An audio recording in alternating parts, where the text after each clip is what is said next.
Namaste everyone. Welcome to Advaita Vedanta Satsang Home. This is the beginning of a new session where Bindoji will be guiding us on a daily basis from Monday to Friday through the Bhagavad Gita slokas and doing his own version of interpretation of the Gita. And it is a pure pleasure and joy to invite Acharya Ji to give us an opening inaugural talk where he will guide us into the nature of Bhagavad Gita, going from the battlefield history to the inner battlefield. Before I hand over the mic to Acharyaji, a brief introduction. Acharyaji is Dr. Anatharaj. He's a Sanskrit scholar and a Vedic Acharya, an academic associated with higher education in Kerala, India. He's trained in both traditional Shastra and modern university systems. His specialization spanning from Vedic studies, Vedanga, Darshanas, especially Purva Mimamsa and Vedanta, Itihasa, Purana traditions, manuscriptology and Indian knowledge systems. He is actively engaged in curriculum design, research guidance and national level academic collaborations. He has contributed to several faculty developmental programs, interdisciplinary IKS, Indian Knowledge Systems initiatives and research workshops. His work is dedicated to bridging the Gurukula lineage with contemporary academic and global discourses. Welcome, Acharyaji. Over to you. Thank you. Namaste.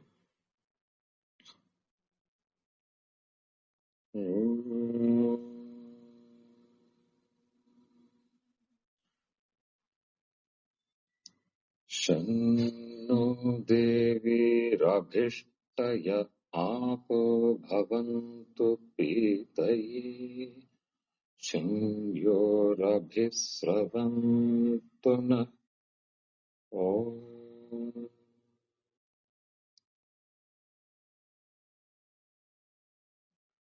Good evening to all respected participants of this International Gita lecture series, organized and led by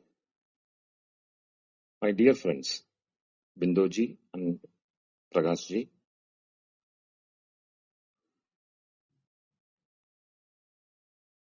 Here I think what is needed from me is a holistic introduction to the lecture series. Now, forming a holistic introduction to the Bhagavad Gita, we can move on through three definite milestones. One, historical. Second, mythological. And third, spiritual. In historical terms, before the Gita becomes a scripture of the soul, it must be understood as a historical voice that arose from the socio-political, ethical, and philosophical crisis of an ancient civilizational moment. Mythologically, the Gita speaks through the language of itihasa and myth, not as fiction, but as a symbolic framework through which timeless truths are communicated to human consciousness. Spiritually, that is beyond history and myth, the Bhagavad Gita ultimately unfolds as an inner dialogue where the battlefield shifts inward and the seeker encounters the science of liberation.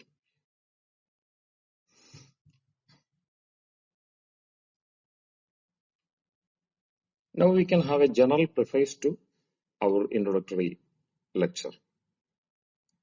Bhagavad Gita as the living voice of the Veda, the eternal Vedic tradition. We begin this reflection by invoking the sacred name of the Supreme. Om 3 times, with exhaling the breath. Try all. Freely inhale and exhale with Omkara.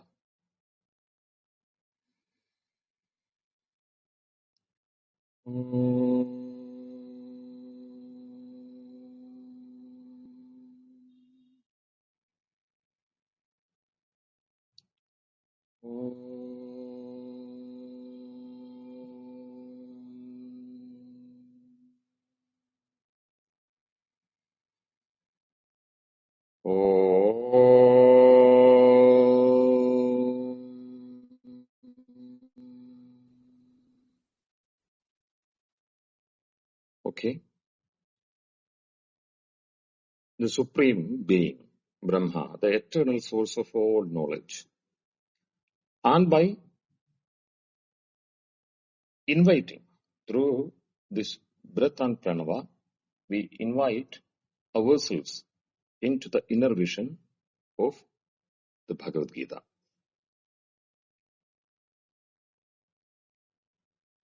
There is no second opinion in the Indian tradition, Bharatiya Parampara, regarding one fundamental truth, that the Veda is a foundational source of Sanatana Dharma.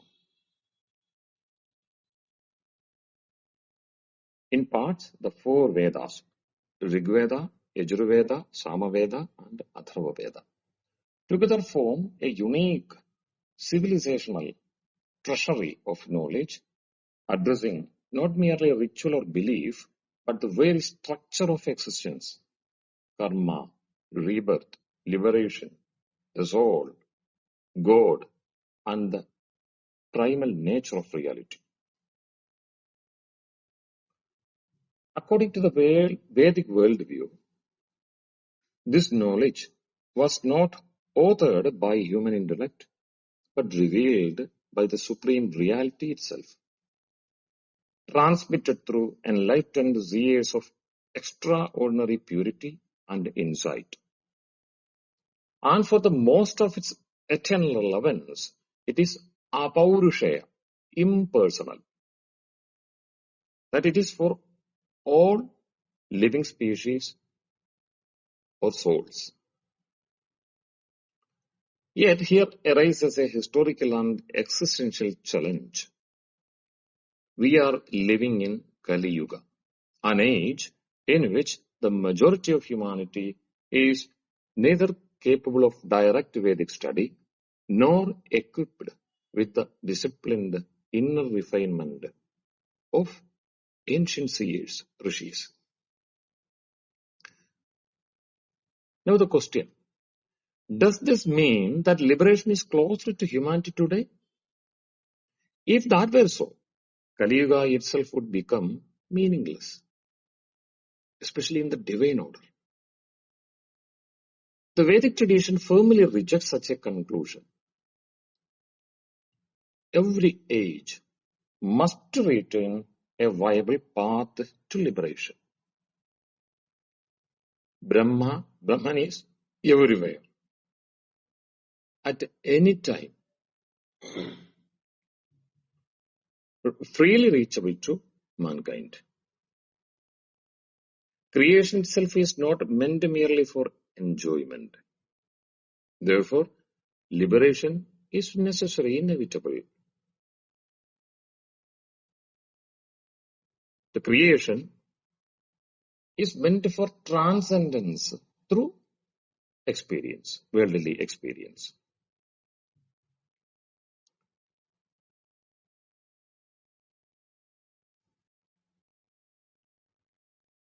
I think this is precisely where the Bhagavad Gita emerges in history. Not as a replacement for the Veda, but as its most compassionate and accessible condensation, Sangraha, Sara, Sakala Vedartha Sara Sangraha.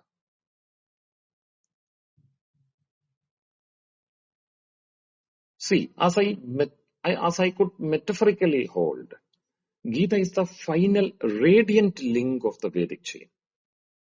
Once more, Gita is the final radiant link of the eternal, ongoing, continuous Vedic chain. Historically speaking, the Gita stands before us as the last luminous link in the pure Vedic lineage, supported by textual continuity, living tradition, and civilizational memory. Even in modern times, India's greatest spiritual and ethical leaders rediscovered Dharma not by abandoning the tradition, but by returning to the Gita and accessing it personally, I would say.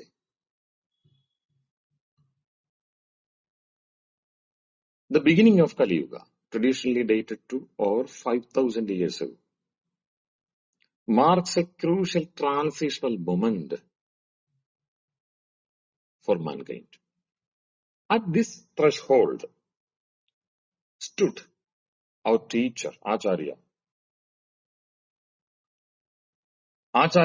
of Kali Yuga, Krishna Dvaipayana Vyasa.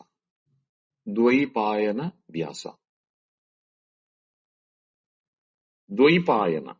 the very term maintains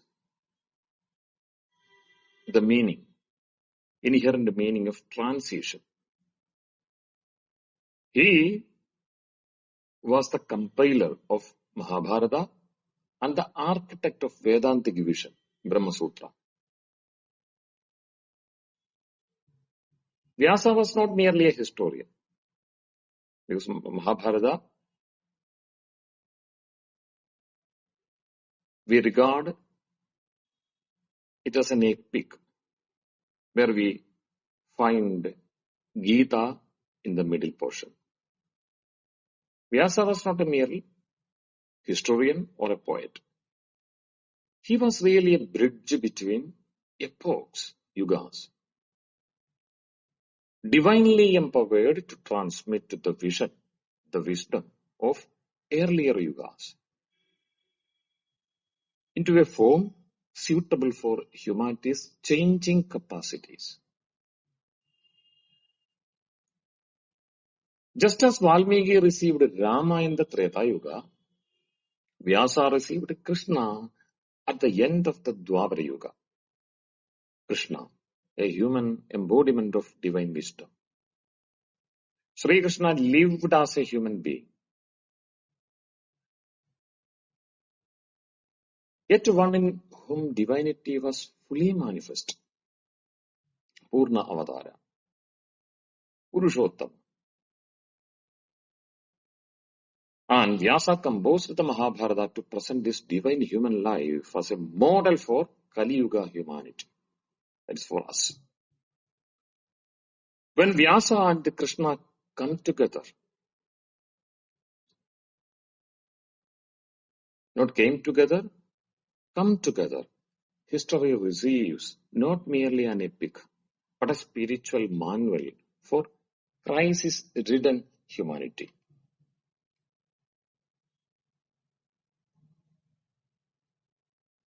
We can see Arjuna as a human prototype, strictly a historical human prototype, as being around 3000 BCE, before Common Era, or 5000 years before present. Who is Arjuna? The recipient, the seat of the Gita.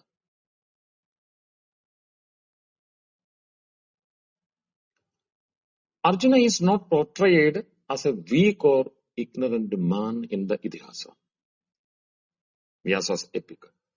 But he is capable, trained, accomplished. Yet, when confronted with a profound ethical and emotional crisis, he collapses inwardly. This is historically significant.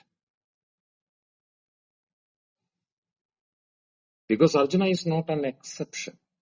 He is a prototype. He is a prototype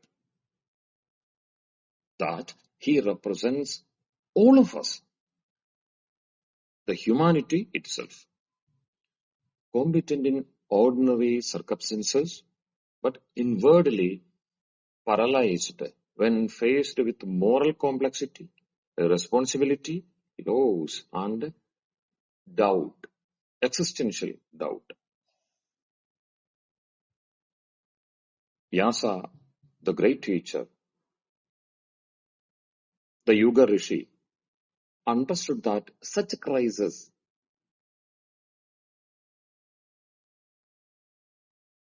would repeat endlessly in history. Even wars, yuddha, may change form, but Mahabharata never truly ends. Therefore, Vyasa preserved Krishna's teaching, the Gita,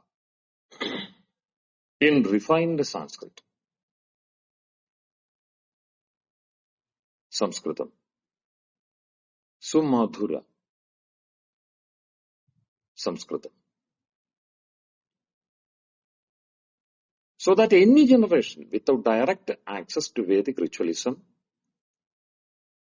could taste the essence of the Veda without exclusion, without exhaustion. Now, Veda to Gita. The passage from Veda to Gita is a historical necessity. It is not just a simplification, as many hold. It is crucial to understand that the Gita is not a simplification born of compromise, as many historians among us view, but a historical necessity born of compassion. The Veda requires disciplined preparation. The Gita meets humanity where it stands.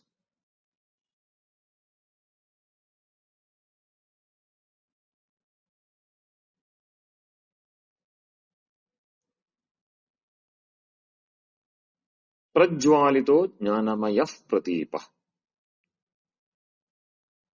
Part of a Gita dhyana sloka.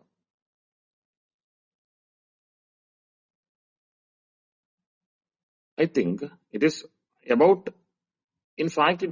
Mahabharata, but I think the Gita stands before us today as the brightest lamp through which the path back to the Veda remains visible.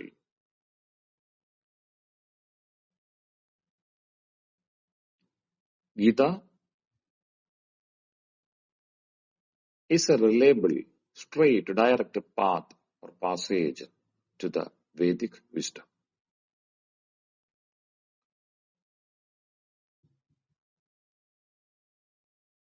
Now the responsibility actually shifts. Earlier generations preserved this flame, Diva, and passed it on. Historically, 5,000 years.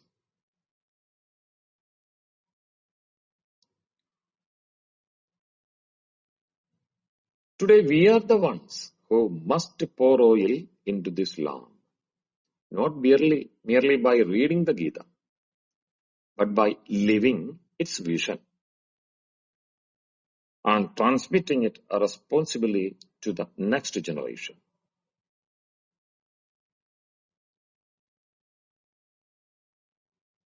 Even then, it is not an academic task alone.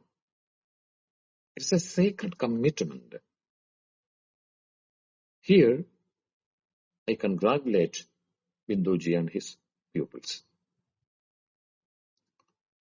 Again, see, the central historical message. Karma must lead to freedom. Karma must lead to freedom. Jnana Mukti is there. That knowledge liberates. What about karma? As per Gita, karma must lead to freedom. The historical heart of the Gita's teaching is crystallized in one verse. One of my dearest Sanskrit verse. The tradition, as I have realized, recognizes as its core instruction. Yajnathat karmanonyatra lokoyam karma bandhana tadartham karma kaunteya mukta sanga samachara. Yajnarthat karmanonyatra lokoyam karma bandhana tadartham karma kaunteya mukta sanga samachara. The 9th sloka of Gita's 3rd chapter.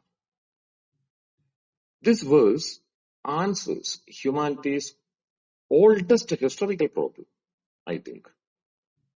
What's the problem? Why does action meant for happiness, action is meant for happiness, repeatedly result in action or actions, result in bondage and suffering?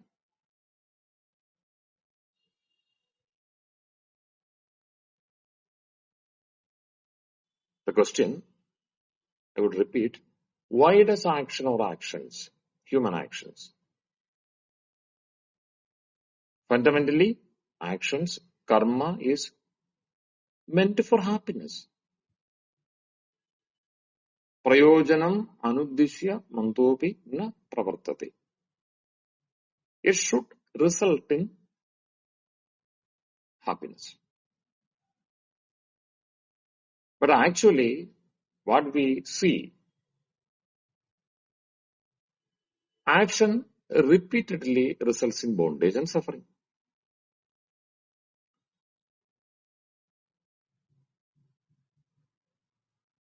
Here, the Gita's answer is radical and precise. Action performed without orientation toward the divine binds. That is kripanata. And action oriented toward the supreme. That is brahmanata, brahmanyam. Karpanyam versus brahmanyam. Action, human action, oriented toward the supreme liberates.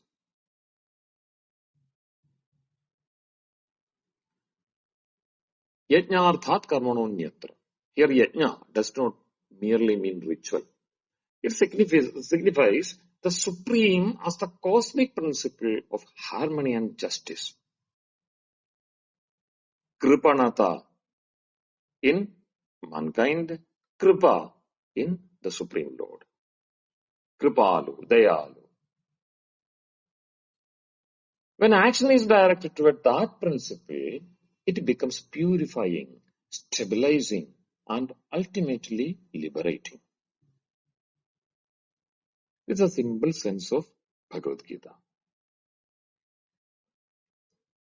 Thus, historically, the Gita reframes karma theory itself from a cause of bondage, in normal Vedantic discourses and the Bauddha Jaina tradition. Karma is the cause of bondage, or karma is a part of bondage. Here, we see just the opposite. From a cause of bondage into a means of moksha, especially suitable to us, the Kali Yuga humanity.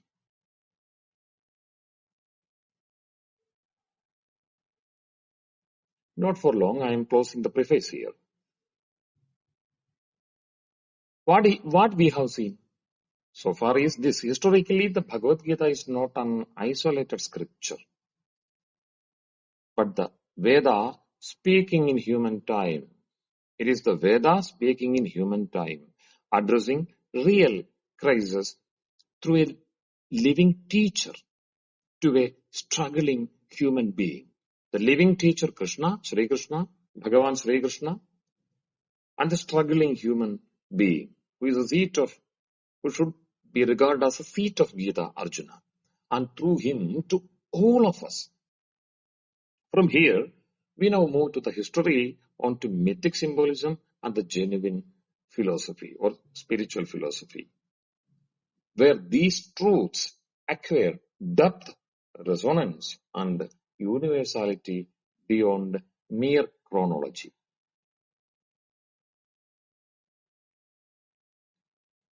Here, two key words are there.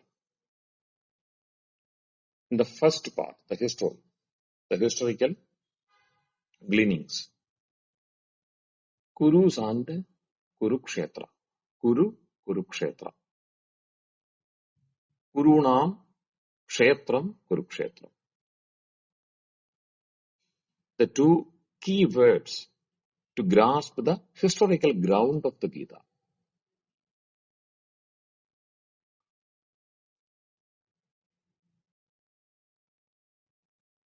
First, Kurukshetra, the place where the Gita descended.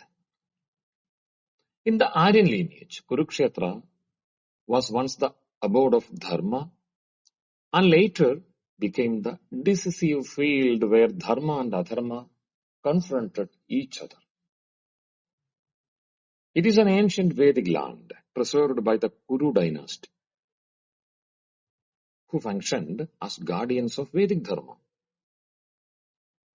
We can have all these references from the Vedic subtexts, auxiliary texts, Pradishakyas and Puranas. The Bhagavad Gita arose here in the form of the dialogue between Krishna and Arjuna, traditionally dated, as we have already said, to the beginning of the Kali Yuga, around 5,125 years ago in the month of Margashirsha. Currently, Margashirsha, Agrahayana Margashirsha is going on. In a Shukla Ekadashi day, tomorrow, where you start to study Gita afresh with our Bindoji, on Margashirsha. The difference is, tomorrow's Margashirsha Ekadashi is in the Krishna Paksha. The first chapter of the Gita, 47 verses, prepares the background of this dialogue.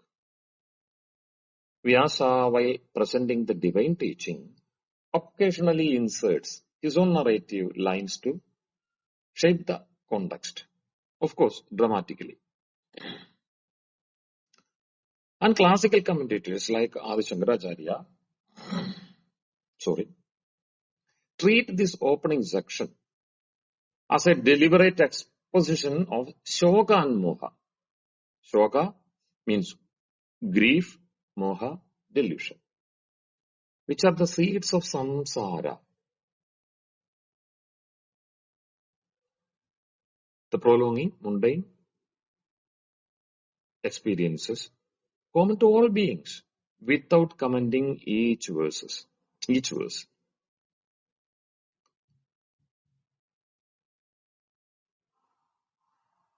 And in their vision, Arjuna is just the representative cause, nimitta, for universal human suffering. I think not more than that. But we have to go further beyond the traditional commentarial notes.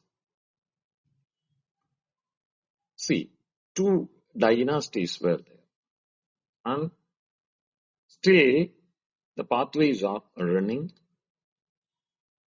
among us. The solar and the lunar dynasties. Because we are from Manu, Vaivasvata Manu. From Vaivasvata Manu arose the solar and lunar dynasties. Two dynasties, but single souls. Sri Rama, Maryada Purushottama became the jewel of the solar dynasty, while Krishna, Purushottama, again Yogeshwara Krishna became the crown jewel of the lunar dynasty. The Treta Yuga was shaped by the solar lineage. Out of the four yugas, Treta Yuga was shaped by the solar lineage and immortalized by Valmiki, while the Dwapara Yuga was shaped by the lunar lineage, the Chandravamsa, and preserved by Krishna Dvaipayana Vyasa in Mahabharata. Four yugas, just two epics. The lunar dynasty became prominent during the time of King Yayati. All these are historical persons according to our history, Indic history. His five sons formed the Panchajana lineages. Out of this word, Panchajana, peculiar word Panchajana, Panchajanaya Hitam Panchajanyam, the conch of Sri Krishna, named after this lineage, Panchajana. Even in Vedas, we met a verse, Panchajana Mama Hotram Yushadhvam. From Yadu, after Yayadi, from Yadu came Sri Krishna.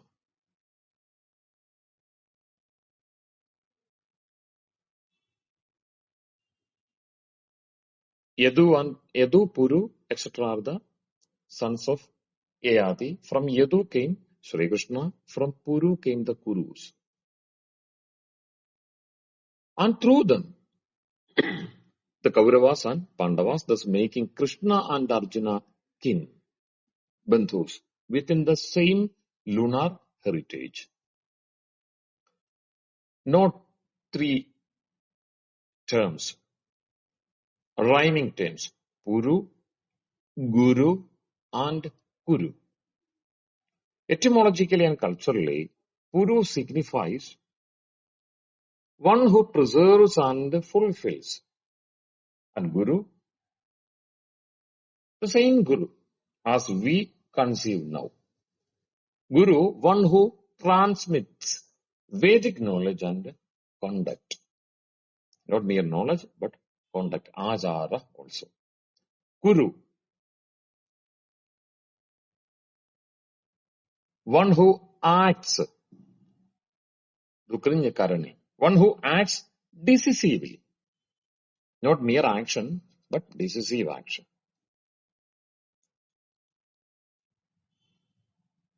Historically, the Yadus functioned as spiritual teachers, while the Kurus functioned as rulers and executors of dharma. This Sri Krishna arose and Arjuna from the line of royal Kurus. We can have direct to this fact in the Gita itself. From the very words of Sri. Perfectly positioned for the transmission of dharma through action in its historical setting. The Yajna Tattva, karma as Yajna, Yajno vai Sreshtatamam karma. As directed by Yajurveda, Sreshtatamaya karmana apyayatvam. O men, do karma as Yajna.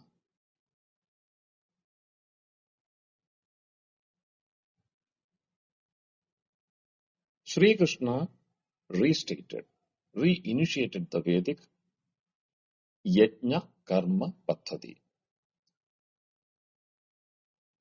Now, Kuru and Kurukshetra.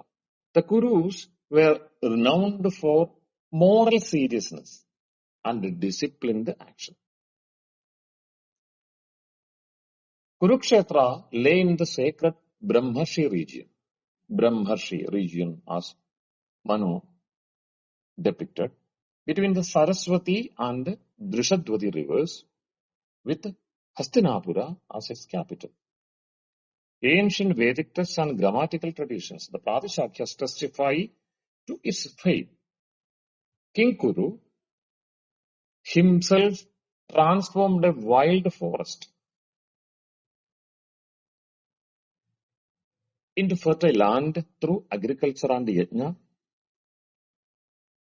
turning Kurukshetra into a Dharma Kshetra, a land where Dharma was cultivated like a crop. Again, Dharma Kshetre, Kurukshetre, a land where Dharma was cultivated like a crop. Cultivation, Krishi, agriculture is a practice of generations. Here also, cultivating Dharma as a crop.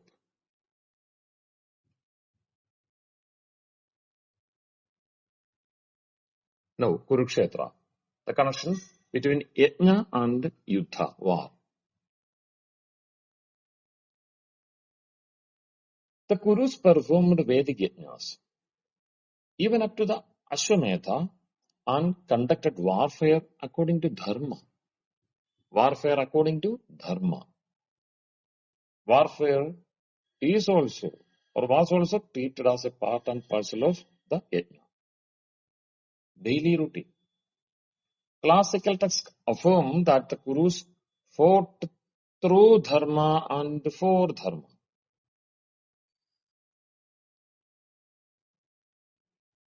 For them, Yuddha should be through Dharma and for Dharma.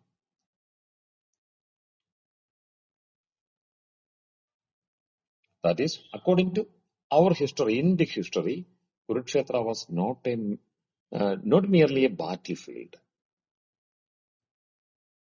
but a ritual and ethical ground where action, sacrifice, and responsibility.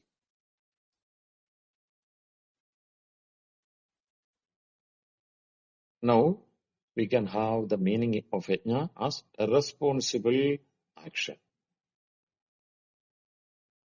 Action, Kurukshetra, where the ethical ground where action, sacrifice, and responsibility converged.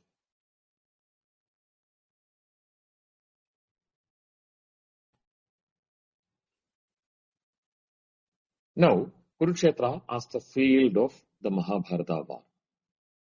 Kindly conceive the historical place. Over centuries, Kurukshetra witnessed numerous decisive battles. Bhishma fell here on the bed of arrows. Duryodhana was slain here. And here alone, Arjuna received the Gita from Krishna. The Dharma itself was repeatedly tested here in Kurukshetra. And the land earned the name Dharmakshetra. With the Gita as its crowning testimony. The Sabda Pramana, verbal testimony.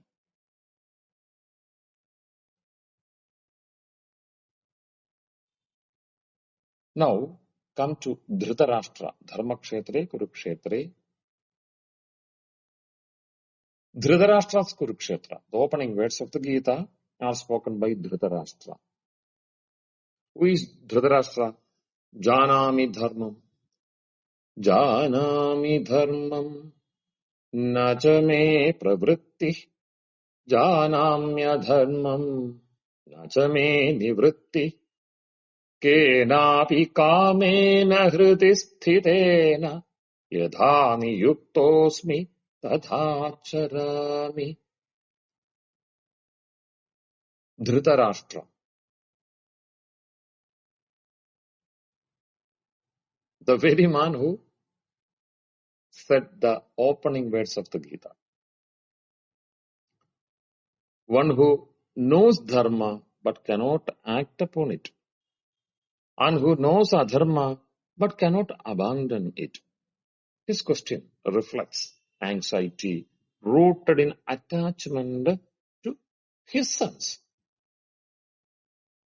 He wonders whether the sanctity of Kurukshetra might awaken conscience, manasakshi, and also consciousness.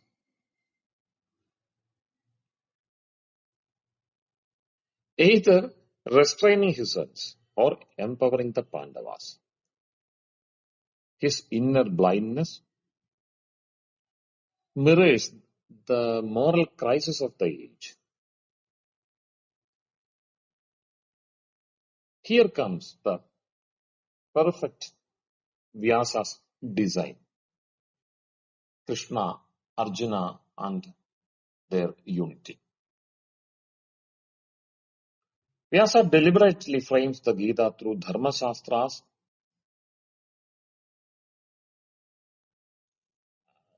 or the ethical issue, or what we said, the Dhritarashtra's question to compress the entire conflict of kinship attachment and dharma into a single moment.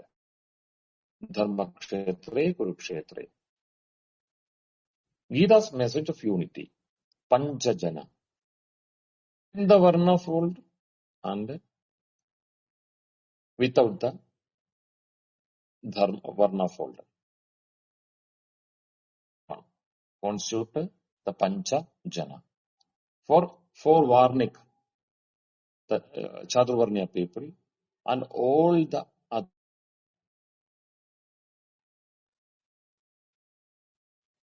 And according to the aptness of their educational process, they can opt for any one of the varnas.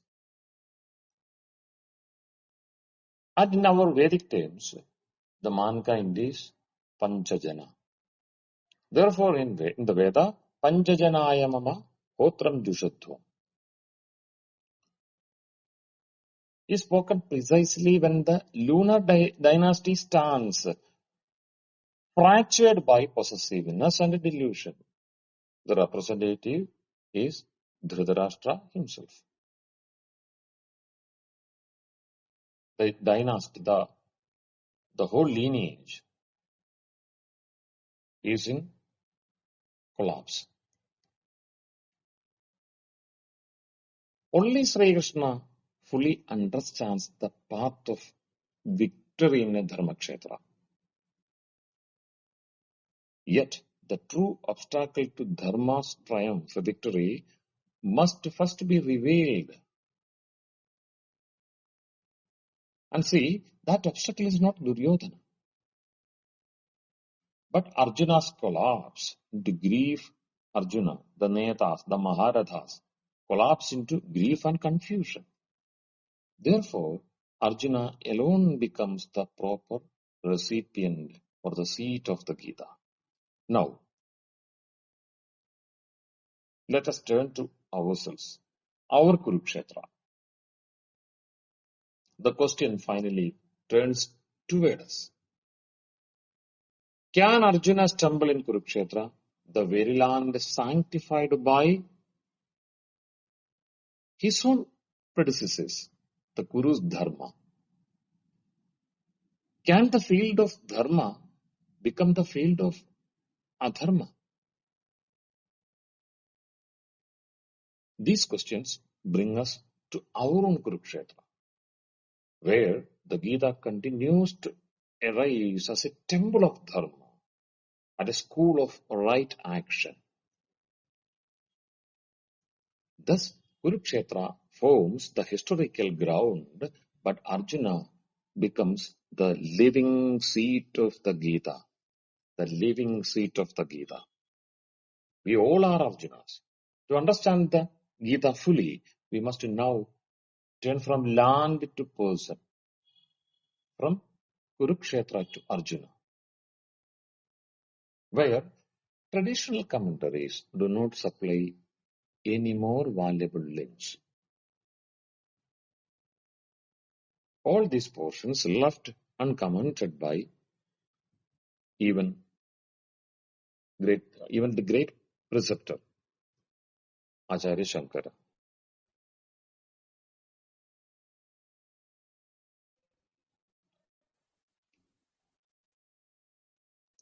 Now, as time allocates, we get to the next part, the mythological vision of the Gita. Note here the Yuga synchronization, Dwapara Kali Sandhi. Gita occurs in a Sandhi, a junction, Dwapara Kali Sandhi. Not in a day and night junction, not in between 2 months or 2 years. The junction is between 2 yugas. Gita speaks true itihasa and myth, not as a fiction. Arjuna's Kurukshetra. It was not merely a battlefield. What appeared before Arjuna at Kurukshetra was not the same Kurukshetra that history describes. Externally, we see armies, formations, conches, chariots, and weapons. But mythologically, that Arjuna's pratyaksha, what he directly perceives, his immediate perception, it expanded in an unusual way. His vision did not stop at identifying enemies. You can see at the first chapter. Instead, it spread inward and outward. The vision spreads inward and outward, recognizing every person before him as someone who had once contributed to his own happiness, growth, and protection. This created, in Sanskrit, we can say, Upadeta Jnana. Upadeta. Worth to accept or worthy of acceptance, not to reject. The knowledge that these people, the people in the battlefield, were worthy of acceptance, not rejection. Those categorized as Pitamaha, grandfather, guru, acharya, elders, relatives, they were not just individuals. They were sources of meaning. Sources of meaning, artha, security, and dharmic continuity in his life. Thus, Kurukshetra ceased to be a Yuddha Kshetra, but it became a Bandhu Kshetra, a field of relationships in front of Arjuna. Here, one logic that trapped Arjuna's vision. One logic that trapped Arjuna's vision. A classical Indian logical principle. Upastidam parityajya anupastidam yajate iti badhita nyaya. Abandoning what is immediately present to chase what is absent is irrational. For Arjuna, what was immediately present were living relationships. What was absent was an abstract idea of victory. Victory is an abstract idea for him and absent to his upadayata jnana, the pure perception, the pratyaksha. Once this reasoning entered his perception, no higher inference could override it. He was just trapped. A warrior trained to focus exclusively on what stands before him could not suddenly detach. Each wave of the vast army, each akshauhini, reflected back his own life, his bonds, his past. When the roar of Bhishma's conch echoed, what arose before Arjuna was not Bhishma alone, but the entire ocean of the Kuru lineage, which is truly embodied in him. Even when Krishna urged him, look at the Kurus, Arjuna's vision only deepened into the relational meaning.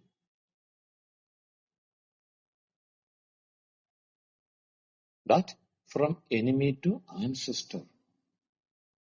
Here we can see a collapse of duality. Arjuna first looked at what he was told was the enemy side. But everywhere he looked, he saw only kin, bandhu. That is blood, real blood bondage. And unable to locate enemies, his gaze finally settled on just two figures alone, Bhishma and Drona. As Gita emphasizes, Kurukshetra, the Dharmakshetra of Kuru, as we have seen, thus became a field of dharma conflict within Arjuna himself, who came in the direct lineage of Kuru. Now, Bhishma and Drona, they are really mythological symbols, a synecdoche, Upalakshana, the synecdoche for the whole Dwapara Yuga. I propose. Mythologically, Bhishma and Drona are not merely individuals. That they function as synecdoches, parts representing the whole. See, Bhishma, a Kshatriya by a role, a Brahmana by spirit, a renunciate living within household duties, and a final living embodiment of ancient Aryan Dharma, the Yuga Dharma, Dwapara. Drona, a Brahmana who mastered weapons, a Kshatriya who preserved sacred martial knowledge, and the last guardian of the traditional Acharya lineage. For Arjuna, striking them meant combating them, meant terminating the civilizational continuity itself, for which he is a real representative, Arjuna, Maharatha. Their fall symbolized Bhishma's and Drona's collapse or fall symbolized not just death, the personal death of two men, but the collapse of the old Yuga order. Now he visualized the junction of two Yugas. This realization paralyzed him. Karpanya doshopahata swabhava. The Gandiva, his inseparable weapon, slipped from his hands. For the first time, as the epic depicts. The Dwapara Kali Sandhi. Just to think, why this had to happen? Here lies the mythological heart of the Gita. The Dwapara Yuga functioned on Kula Dharma, lineage-based continuity. But Kali Yuga cannot survive on the same foundations. That the transition required a painful truth. The old structures had to be released, not out of disrespect, but out of mere necessity, inevitability. Arjuna alone could represent this crisis because only he could confront Bhishma and Drona. Thus the outer Kurukshetra mirrored the inner Kurukshetra that is already raging within him, Arjuna. Now, Arjuna's mythic fear. We can see, I see hell before me.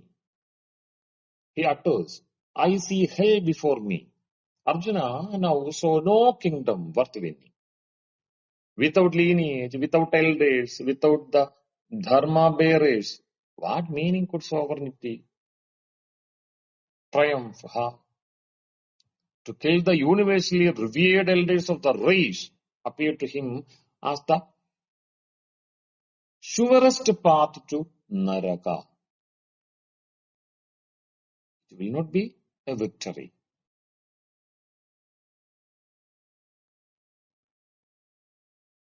It is mythological vision at its peak, I would say, seeing consequences across generations. Thus, renunciation of war appeared logical, ethical, and inevitable. That we can say Arjuna is true. Now again, see, why did only Arjuna see this? This raises the enigma, the real riddle. Thousands from the Akshauhinis, 18 Akshauhinis, stood on the battlefield, ready to fight. Why did only Arjuna see relatives everywhere? No, Arjuna's vision was too refined, not deficient. Krishna just spoke in general. Look at the Kurus. But Arjuna perceived in particulars, faces, lives, their stories. Like the archer who once saw only the eye of a bird.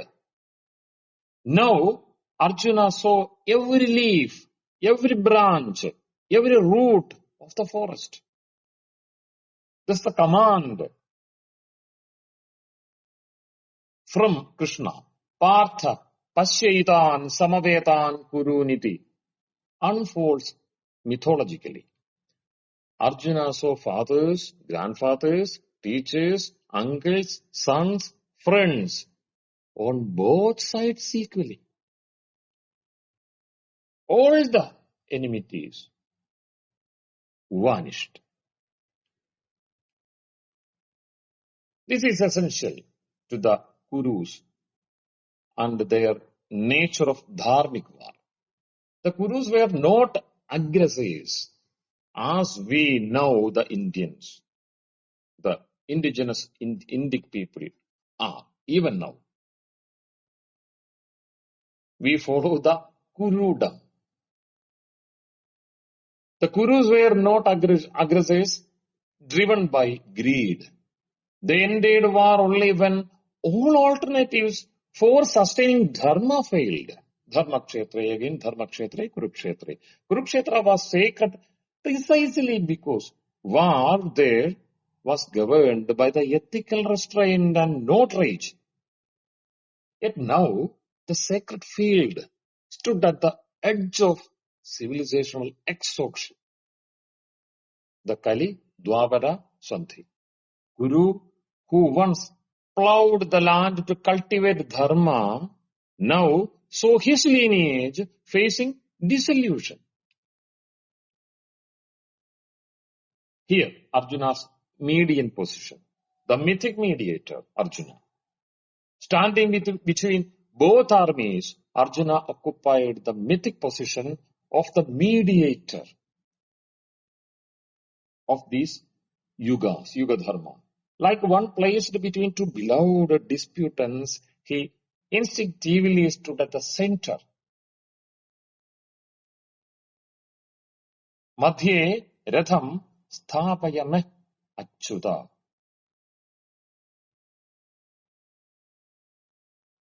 Physically and morally, he stood at the center. He remembered the Vedic injunction. Mitrasya chakshusha samikshamahe. Mitrasya chakshusha samikshamahe. Let us look at one another with the eyes of friendship. In that moment, there are no Gentiles. No one appeared as other.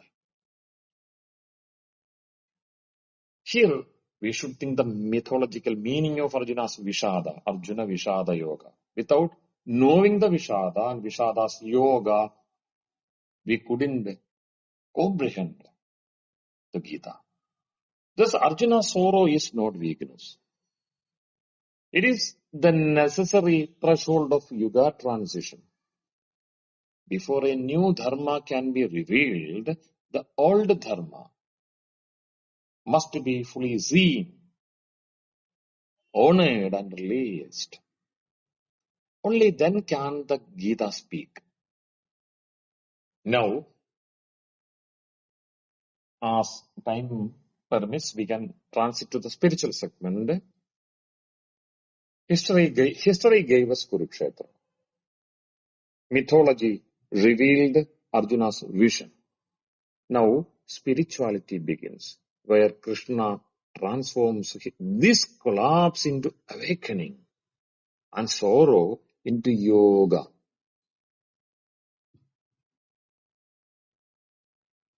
Here comes the third part in our discourse, the spiritual segment. From Karpanya to Brahmavidya, Karpanya to Brahmanya, the inner training of Arjuna. Arjuna speaks about himself, the moment of spiritual breakthrough. The spiritual teaching of the Bhagavad Gita truly begins when Arjuna stops speaking about the world and begins speaking about himself. See, Sri Krishna's first sharp instruction, Klaibyam Masma Gama Partha. Gita 2:3. The second chapter, third verse. It is not a rebuke of fear, but a rejection of inner unfruitfulness, a loss of spiritual productivity inherited across generations and continuing even through us.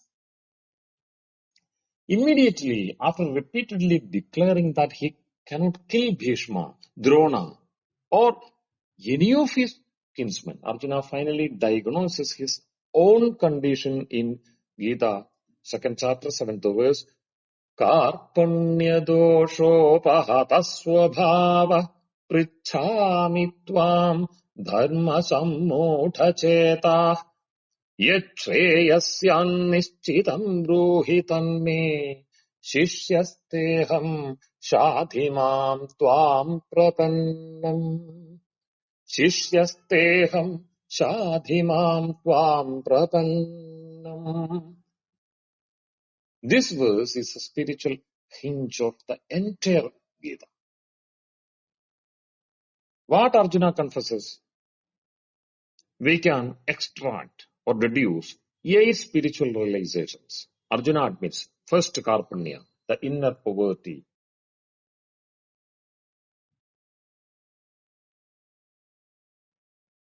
Feeling not the inherent godhead, the innate nature, the whole soulhood.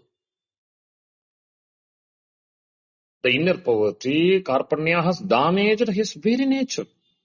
Second, dharma, which should illumine consciousness, has instead confused it. 3, he recognizes this as a collapse. Of what? The natural flow of consciousness. 4th, dharma must support artha, kama, and even moksha, and in the same order. But 5th, we can see in him, in Arjuna, dharma has become sterile, non-creative, non-productive. Shandata. And sixth, this distorted dharma blocks Arjuna's spiritual movement, even movement. And seventh, what he seeks is just Shreyas, that which truly liberates. He is seeking Shreyas, not prayers. Think, what is for the Yuddha? For prayers or Shreyas? And finally, the eighth one, such Shreyas can be taught only by a Shrotriya Guru into a surrendered disciple. Hence, Arjuna declares himself Shishya and a Prapanna, a surrendered seeker. This is a precise moment when friendship ends and discipleship begins. Again think, what Karpanya is, what Karpanya is not. The tradition carefully rejects common misunderstandings of that word. Karpanya is not weakness or cowardice. Arjuna willingly renounces kingdom and even heaven. That is not dainyam. Karpanya is not desire-driven action. Arjuna's sorrow is not caused by craving for results. And Karpanya is not lack of sense control. Arjuna is Dhananjaya. He is being addressed by the Lordship Sri Krishna's Dhananjaya, Gudakesha, already accomplished in yogic discipline.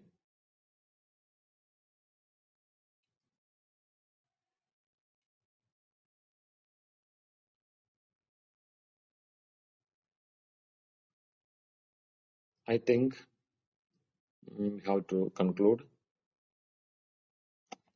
Prakash, Acharya, you can go how for much another 5 time? minutes. Okay. Yes.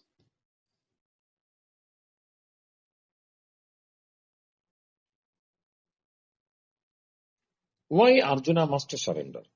The scripture is clear. Brahma Vidya is taught only to the surrendered.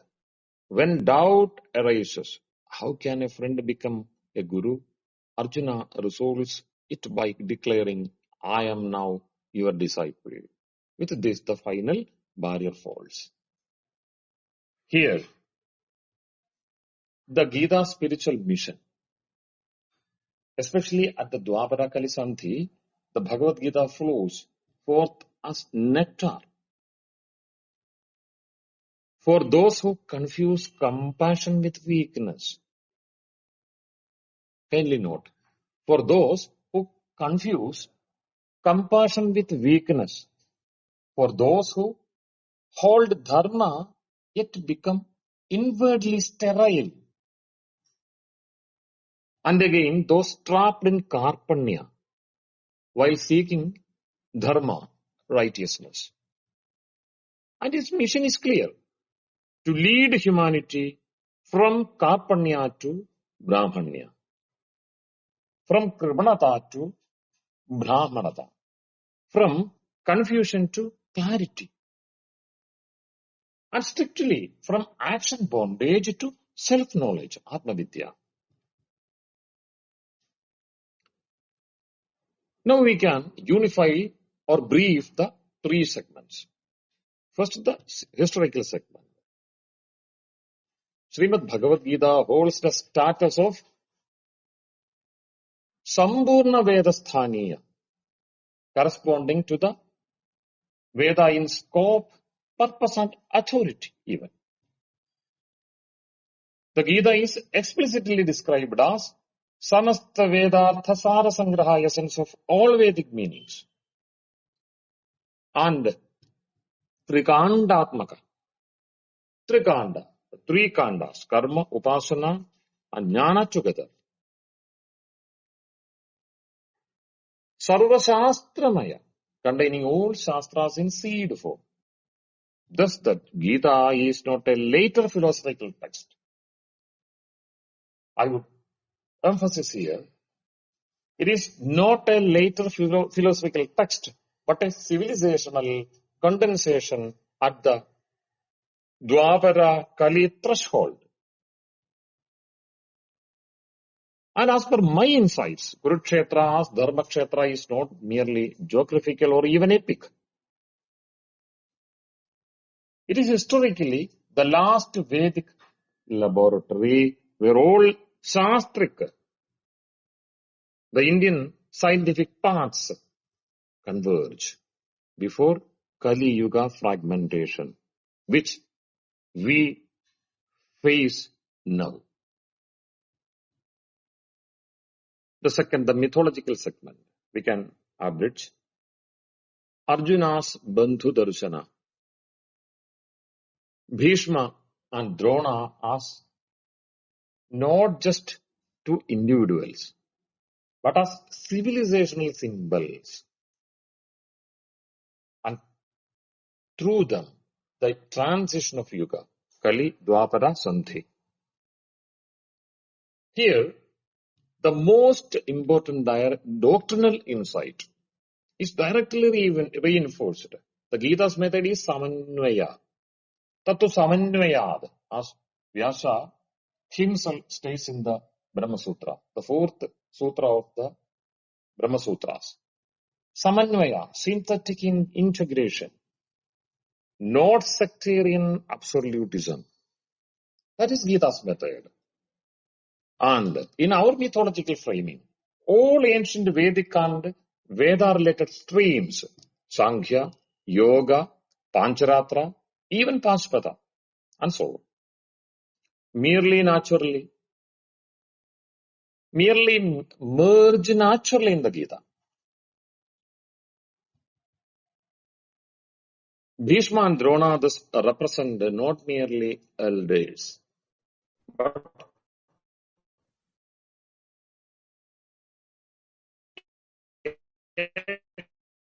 exhausted institutional careers of old previous dharmic orders. And Arjuna's collapse is mythologically inevitable because all the dharma structures, Kula Dharma, Acharya Dharma, as our Bhishma and Drona represent, cannot guide Kali Yuga consciousness. Thus, a new unifying vision is required, which is given by the authentic Kula teacher, the Yadukula teacher, the teacher from the real seer Rishi lineage, Maryada Purushottama, Yogi Raja, Sri Krishna Chandra. Arjuna's Vishada is not only psychological or ethical, it is a mystic signal that fragmented traditions must be gathered into one living synthesis. This exactly anticipates the Gita's Samanvaya teaching. And the third spiritual segment, it is as explicitly validated by the Shastric consensus, Karpanya to Shreyas through Brahmavidya. Karpanya to Brahmanya through Brahmavidya finds direct textual validation in our Indic textual, the Vedic textual corpus. And Karpanya, I think, defined more clearly. We can define more clearly, developing the Shankara's diagnosis as Karpanya and Atmajnana, ignorance of the self. That ritual sacrifices, even tapas without Brahmajnana, lead only to karmakshaya and rebirth, not the final solution, the moksha.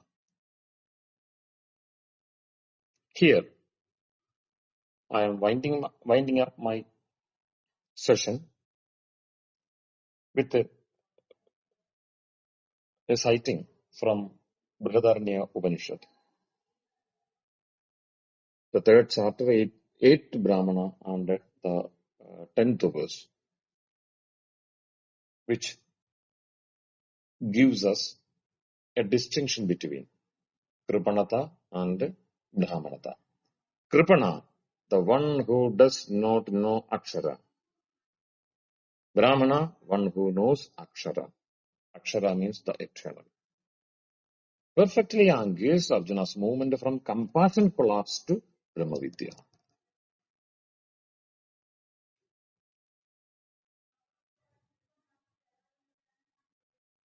And I wish you all, the students of Gita, reach the path of this divine wisdom. The classical verdict cited in every Gita Swadhyaya. Gita Sugita Kartavya Kimanyai Shastra Vistarai. Gita Sugita Kartavya. Kurukshetra was, not was, is and will be the field. Again, Arjuna was, not was, is and will be the seeker. And again, Karpanya was, not was, is and will be the disease. Only the Gita is the cure. Thank you.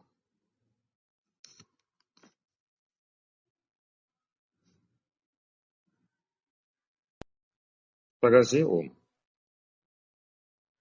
Thank you very much, Acharya for that very sweeping, and very deep and profound insights into the context of Bhagavad Gita, and from three different perspectives.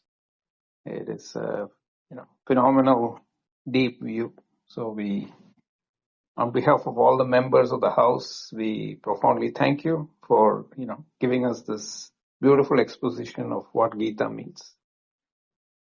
And hope you can One visit point us to add when also, time permits. Bindoji has given the three-part structure.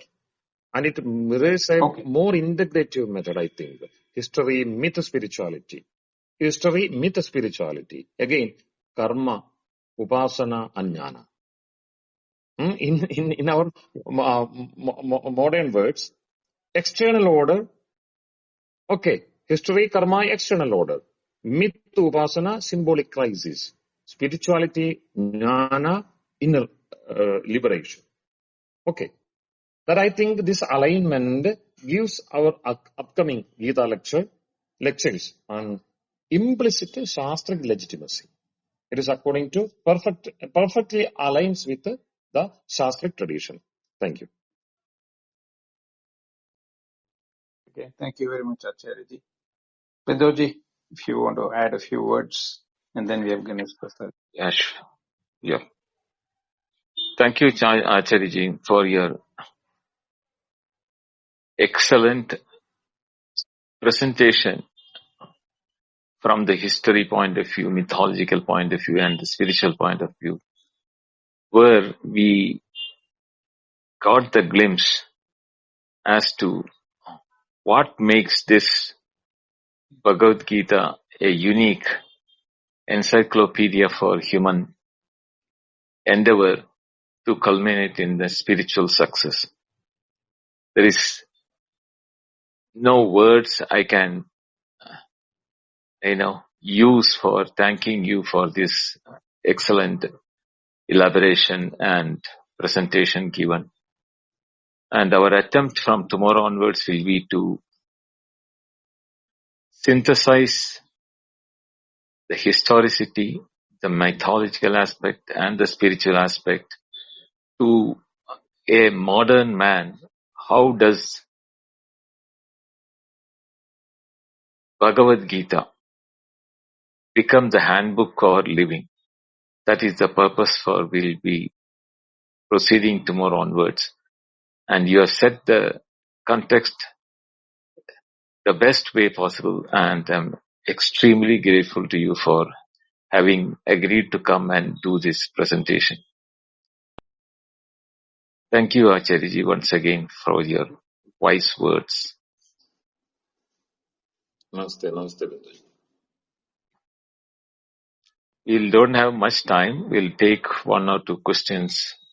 Ganesh Prasad has come and Harit Prasad ji is in the line. Namaste Bindoji, Namaste Acharya and others on the panel. It's a wonderful session and I don't have any questions. Thank you Acharya for presenting us the pathway for getting ready for the lectures to be unfolded from tomorrow. A wonderful line that you have set the ball to be rolled, and it's a very great thing. And I just wanted only one sentence from you. You said the Bhishma and Drona they represent as the synecdoches of one is the Guru lineage, another is the chivalrous tradition of the path. Isn't it? How do they represent as the synecdoches? You said Bhishma and Drona. Yes. In fact, they are mutually complementary. Both are acharyas. Yeah. And genetically, one is Brahman, Yes. Drona. Yeah. The other Bhishma is Kshatriya. Okay. Thank you very much. As teachers and the representatives of the true lineage, Bhishma became Brahmana and Drona became Kshatriya. Wonderful. Thank you very much. Especially you gave us the wonderful explanation of it is the product exclusively for the Kali Yuga, and it has emerged from the Sandhi Kala of the Dwapara and Kali. That is a very great interpretation. Thank you, Acharya, for your wonderful scholarly and deep insightful presentation. Thank you very much, Bindoji, for introducing such a great man to us. Thank you.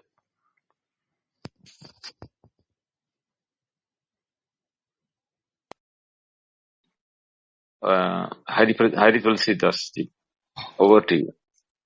Namaskar, Bindoji, Namaskar, Acharya ji, Prakash ji, and everyone who have gathered here to listen to this wonderful exposition of the basic fundamental requirement of studying Gita and understanding what Gita actually teaches. It has been a wonderful structure in which it was introduced today. I think this introduction will lead to the classes Bindoji will have in the subsequent days on Gita. That is the three-part structure of going into the history, the mythology, and the spiritual content of Gita.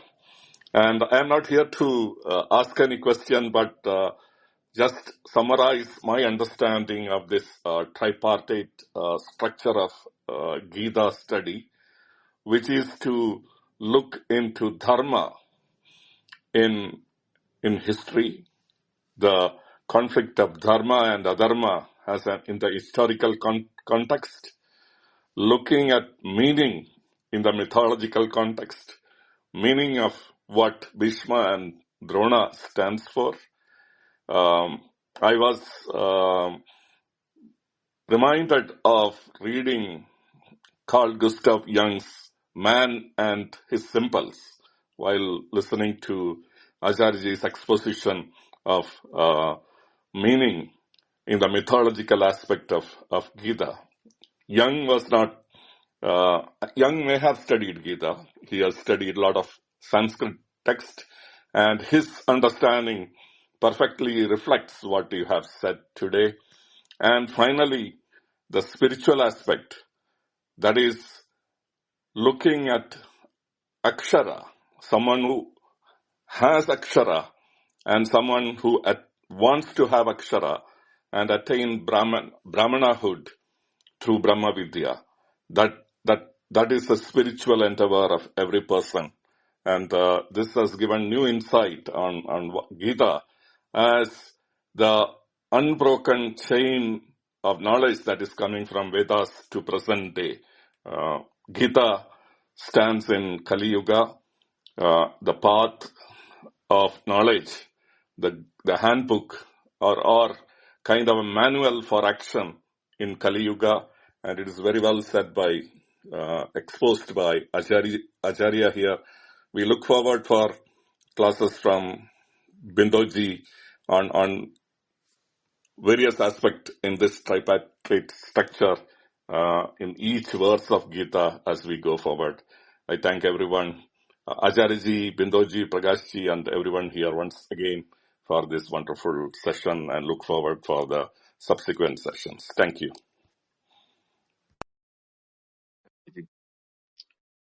And we have almost come to the close of our timing. So I tell Prakash, you can do the winding up, and then I'll sum it up.